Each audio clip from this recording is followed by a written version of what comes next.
如何切換點倉、入倉和出倉商品嘅實際數量計算？點倉、入倉同出倉商品嘅實際數量計算方式有兩種，一種係點倉初始，當前數量同實際數量同步；入倉、出倉初始，計劃數量同實際數量同步。另一種係操作初始，實際數量數值為零。第一部分，如何切換操作模式？打開 POS， 點擊左上角三橫，點擊設置。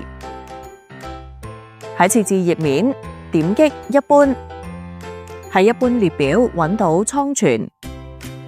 喺倉存分類下揾到點倉實際數量從零開始，同入倉、出倉實際數量從零開始嘅設置。